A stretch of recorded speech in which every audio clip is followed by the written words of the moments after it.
of cast acrylic. The technician drills a hole in the center.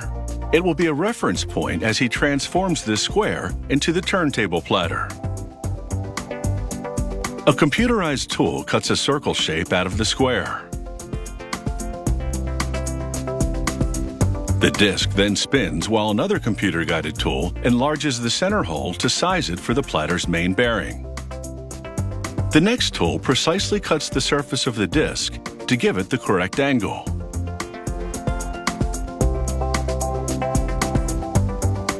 Computerized tools transform this small aluminum disc into the counterweight's main component.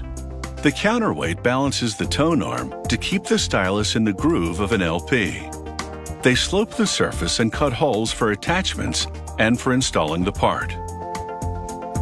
Finally, they cut a triangle out of the circle. This takes the part to its final shape and weight. From a flat disc to a precisely crafted counterweight. Next, the platform for the tone arm takes shape. It's designed to cradle all the parts at the end of the tone arm, including a cylindrical housing for a spring mechanism and an egg-shaped housing containing a bearing. A technician now assembles the tone arm, beginning with a tapered tube made of carbon fiber.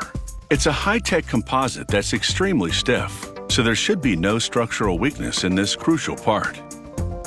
The technician threads a pre-assembled wiring loom through the arm tube. It's special wire for high-frequency transfer. These wires have been encased in copper to keep out ambient radiation that would interfere with the tone arm's operation. The carbon fiber tube also acts as a radiation shield. He mixes epoxy resin that he then dabs around the inner rim of the bearing housing, which has by now been equipped with the bearing.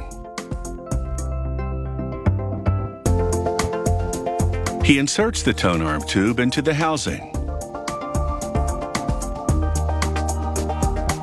The tube adheres to the glue-coated rim. But before it totally bonds, the technician scrutinizes the alignment. He makes adjustments if needed, and then he'll clamp the assembly to allow the glue to cure. With the turntable tone arm now upright, he solders the wires that are protruding from the joint to external wiring for the amplifier. And once all the connections have been made, he inserts the wires into the metal joint. Ensconced in this joint, the connections are well protected and can't be pulled apart. He equips the main counterweight component with two thick steel beams for balance. He slides the counterweight onto a third beam, which has been installed in the egg-shaped housing. This completes the turntable tone arm. Next, they encase the electric motor in its metal housing. And they build the record deck. They mount the motor to the two-tiered deck, designed to absorb any vibration. The aluminum subchassis is next. They link it to the motor with a drive belt. Then they give the belt drive system a test spin to confirm that it runs smoothly. They now install the acrylic platter, felt mat, and tone arm. With this turntable now fully assembled, it's time for the vinyl test. The record spins and the stylus traces the grooves.